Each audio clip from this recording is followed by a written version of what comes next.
بسم اللہ الرحمن الرحیم۔ السلام علیکم۔ حضرت سیدنا ابو نجی عمر بن ابسہ سلمی رضی اللہ تعالیٰ عنہ فرماتے ہیں کہ میں زمانہ جاہلیت میں یہ گمان کرتا تھا کہ لوگ گمراہی میں پڑے ہیں اور وہ کسی صحیح دین پر نہیں ہیں، وہ بتوں کی پوجا کرتے ہیں۔ پھر میں نے سنا کہ مکے میں کوئی شخص ہے جو کہ خبریں دیتا ہے۔ میں اپنی سواری پر بیٹھا اور ان کے پاس پہنچ گیا۔ وہاں رسول اللہ صلی اللہ علیہ وسلم کسی خفیہ مقام پر تھے اور ان کی قوم ان پر دلیر تھی۔ میں ہیلے بہانے سے مکے میں ان تک پہنچ گیا۔ میں نے ان سے عرض کی، آپ کون ہیں؟ انہوں نے فرمایا، میں نبی ہوں۔ میں نے پوچھا، نبی کسے کہتے ہیں؟ فرمایا، مجھے اللہ عز و جل نے بھیجا ہے۔ میں نے عرض کی، اللہ عز و جل نے آپ کو کیا چیز دے کر بھیجا ہے؟ فرمایا، اللہ عز و جل نے مجھے صلہ رحمی، بت شکنی، توحید اور اللہ عز و جل کے ساتھ کسی کو شریک نہ کرنے کے پیغام کے ساتھ بھیجا ہے۔ میں نے عرض کی، اس دین پر آپ کے ساتھ کون کون ہے؟ فرمایا، آزاد اور غلام۔ حضور نبی کریم صلی اللہ علیہ وسلم کے ساتھ اس وقت حضرت سیدنا ابو بکر صدیق اور حضرت سیدنا بلال رضی اللہ تعالیٰ عنہما تھے۔ میں نے عرض کی، میں آپ کی پیروی کرتا ہوں۔ آپ صلی اللہ علیہ وسلم نے ارشاد فرمایا، ابھی تم اس کی استطاعت نہیں رکھتے، کیا تم میرا اور میرے ساتھیوں کا حال نہیں دیکھ رہے؟ بلکہ ابھی تم اپنے گھر والوں کے پاس لوٹ جاؤ۔ جب تم سنو کہ مجھے غلبہ حاصل ہو گیا ہے تو میرے پاس آ جانا۔ حضرت سیدنا عمر رضی اللہ تعالیٰ عنہ کہتے ہیں کہ میں اپنے گھر چلا گیا اور بعد ازاں رسول اکرم صلی اللہ علیہ وسلم ہجرت کر کے مدینہ منورہ تشریف لے گئے۔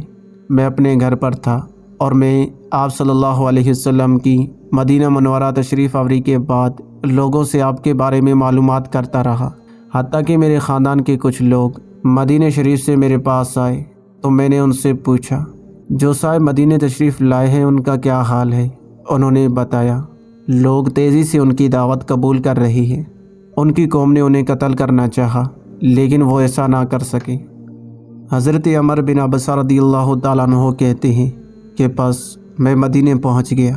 میں نے حضور صلی اللہ علیہ وسلم کی بارگاہ میں حاضر ہو کر عرض کی، یا رسول اللہ صلی اللہ علیہ وسلم، کیا مجھے پہچانتے ہیں؟ رسول اللہ صلی اللہ علیہ وسلم نے فرمایا، ہاں، تم مجھے مکے میں ملے تھے۔ میں نے عرض کی، یا رسول اللہ صلی اللہ علیہ وسلم، مجھے ان چیزوں کے بارے میں بتائیں جو اللہ عز و جل نے آپ کو بتائی ہیں اور جنہیں میں نہیں جانتا۔ مجھے نماز کے بارے میں بتائیں۔ رسول اللہ صلی اللہ علیہ وسلم نے فرمایا، صبح کی نماز پڑھو، پھر اس وقت تک نماز سے روکے رہو جب تک سورج ایک نیزے کے برابر بلند نہ ہو جائے، کیونکہ سورج شیطان کے سینگوں کے درمیان طلوع ہوتا ہے اور اس وقت کافر اس کو سجدہ کرتے ہیں۔ پھر نماز پڑھو، کیونکہ اس وقت فرشتے نماز میں حاضر ہوتے ہیں اور گواہی دیتے ہیں، یہاں تک کہ جب سایہ نیزے کے مقدار سے کم ہو جائے تو اس کے بعد نماز سے رک جاؤ، کیونکہ اس وقت جہنم بھڑکائی جاتی ہے۔ پھر جب سورج ڈھل جائے تو نماز پڑھو، کیونکہ نماز میں فرشتے حاضر ہوتے ہیں اور گواہی دیتے ہیں، یہاں تک کہ تم عصر کی نماز پڑھو۔ پھر نماز سے رکے رہو یہاں تک کہ سورج غروب ہو جائے، کیونکہ سورج شیطان کے سینگوں کے درمیان غروب ہوتا ہے اور اس وقت کفار اسے سجدہ کرتے ہیں۔ حضرت سیدنا عمر بن ابسہ رضی اللہ تعالیٰ عنہ فرماتے ہیں کہ میں نے عرض کی، یا رسول اللہ صلی اللہ علیہ وسلم، مجھے وضو کے بارے میں بتائیے۔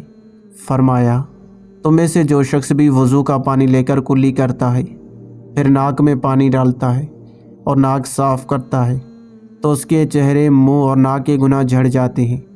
پھر جب وہ حکم الہی کے مطابق اپنا چہرہ دھوتا ہے تو داڑھی کے اطراف سے چہرے کے گناہ پانی کے ساتھ گر جاتے ہیں۔ پھر جب وہ اپنے ہاتھ کونیوں تک دھوتا ہے تو اس کے ہاتھوں کے گناہ انگلیوں سے پانی کے ساتھ گر جاتے ہیں۔